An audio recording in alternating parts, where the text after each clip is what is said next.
Danny, a breathless game. Where do we start with it? I think we start with the positive is the result, and I think it's very obviously as the time goes on, you look and go, we can't score 4 goals every game, which we can't. And I said a lot of the same things after our victories this year have failed. It should have been 4-0. I think Oxford fair play, the equaliser, that was one. Obviously Dorking and Hartlepool, we shouldn't have to do it today, but the boys are doing it. And that certainly doesn't mean that things are getting swept under the carpet. I just said in there, the worst way is that finishes 3-1. Forget about our full goal, it finishes 3-1. So there's things we need to make sure that, like I've said to you before, it's a bit like a broken record or saying, we need to work on that, need to work on this. And while you're getting there, you've got to win games. You've got to make sure that there isn't an openness to us while we're in good winning positions. Fair play to Aldershot, they kept going for it. I think at time players have got to make slightly better decisions of when to sit in, when to stay. I can press, I can get that. No, I can't. I'll stay in and be nice and compact as a couple of units, and sometimes do what teams do to us and frustrate and sit behind the ball. But sometimes that comes from the lads on the pitch. And fair play to them, because that game at 3-0, everyone was so flat, and the momentum was with the home crowd, and we went and sent our supporters home thrilled, shall we say, with that ending once again. But no, lessons to be learnt. And sometimes I think we just have to manage games a little bit better to make sure that that finishes 3-1, not 3-2, and definitely not 3-0. It shouldn't have finished 4-3, but 3 points up to second. Points win prizes, so we've got to keep winning. But yeah, we want to be having to score a few less goals to win games. Were you a little bit frustrated that the side got involved in a scrappy nature of the first half?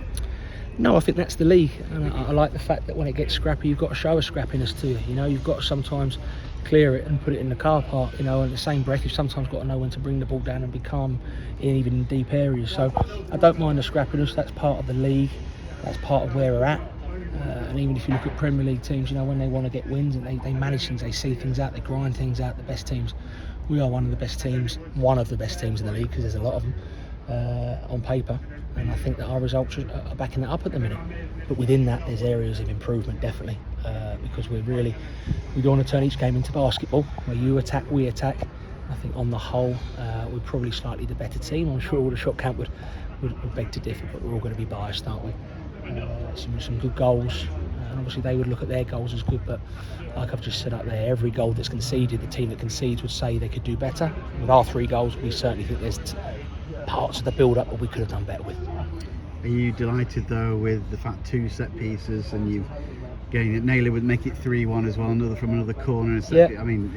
Again, they're just outstanding, the numbers now. It's great, and the third one, what I like, even though the third one, the third goal doesn't go to plan as set piece, we keep things alive. And I was saying to Liam the other day, that's the importance of set pieces, not necessarily put it in a box, bang, goal. It's how you ring the box, how you make sure the second phase, third phase, fourth phase is kept alive, and the boys are doing that really well at the minute. Helps with the delivery from Liam Mandeville, but the desire to get on the end of things. The importance of the boys today, especially first half, Kingy and Brandon locking it up against 2, because they left, not many teams leave 2 up. We were brave, we matched them up 2 for 2 and went for it. So that paid dividends in the end. But yeah, lots of positives. Ultimately, the main positive is we won the game. Certainly it'd be a lot flatter, my interview, if it finished 3-3, but it didn't. So we have to enjoy this moment, and obviously tonight, tomorrow we analyse and go, right, what can we work on next week? I'm guessing obviously Aldershot unbeaten at home, weren't they, prior to this game? They were here for the fight, weren't they? How did you say their penalty shouts at all? Because it was big shouts. Yeah, big shout, I've got to say. I said to the referee now, I thought as officials, the rest, two assistants and the 4th official was probably the best we've had. Now that's easy to say when you've won, because everything's rosy, but I made the point of saying to them as they come off pitch at half time, we won't win then. But they were very consistent. We think there could have been bookings. They thought there should have been bookings. We both had shouts and penalties, but he was consistent and calm and fair and played the right time. So I thought, not many people give officials credit in their interviews, and I thought, and I'll be saying this if we drew, by the way, or even lost, I thought they were very, very good. It allowed the game to flow, and it turned it into a real exciting game. And luckily for us, we were on the right side of the excitement outcome. Jeff King seemed to go off at half time with a bit of a hamstring pull or strain or something, but seemed to shake it off at half time. How is he? Yeah, he got a bit of a whack, like a dead leg, I think, or a bit, felt a bit twinge in his upper thigh. He still felt he's limping a little bit when he's second half. So, Jeff done ever so well, Brandon ever so well, and they all did ever so well. But what's nice now is that you can bring on who I thought was excellent when he come on, because don't underestimate how hard that is as a defender to come on to a game when the home crowd are trying to suck the ball in that goal, because as an attacking player on your debut in a tough fixture, you can sort of bed your way into the game knowing that if you make a few mistakes, no goals will come of it. When you come on as a defender, you know that you've got to go hit the ground running, and I thought he did that. Played like a lopsided 3 at the back to give a bit more stability, and I thought his decision making was good, and hopefully gave the supporters a sign of what he can bring to the table. In a weird sort of way, Chesterfield could have won the game 5-1 or something, because Yeah. there was 2 off-the-line clearances, and Will Grigg could have had a hat-trick as well. Yeah, who I thought was excellent, by the way. Will, like I said to you the other day, he does the other side, the target man stuff, which he wasn't brought to the club for. Let's get it right really well. He works so hard for the team, and it's so great that he scored. I think their front 2 will cause a lot of problems this year. They're very, very good. They're very strong, and I thought for large parts that the centre halves dealt very well with them. But like I say, I think as a team, as a defensive unit, as a team, and I reiterate that, yeah, we want to be conceding a lot less goals than we are at the moment.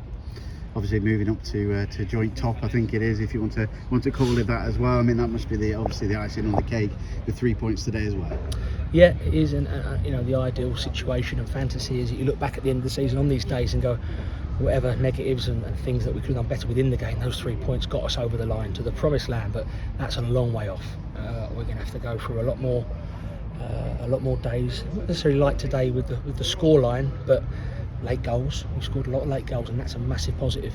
Fitness levels are good. We keep going to the end because you've got to, because this league this year, I think it's because Notts County, Wrexham are left, it's just going to be straightforward, but there's some tough teams in this league with some good players, and we've just got to keep getting those wins no matter how they come.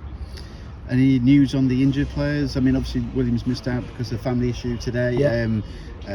Ryan Shackelford and Bailey Clements, how are they coming on? Yeah, Tyrone's girlfriend gave birth to a healthy baby, so that's really, really good for him, and I think Palms is always going to play today, so the gaffer obviously gave him the licence to go and spend time with his family, which is great. Bailey's really close. Sheikh Sadley's going to be a few weeks off today at all. I like to look at the contribution to the subs today. I thought was excellent. DJ and James didn't get on, and certain other lads weren't even on the bench. So once again, credit to the squad, the strength of the squad, because we're going to have to rely on them all.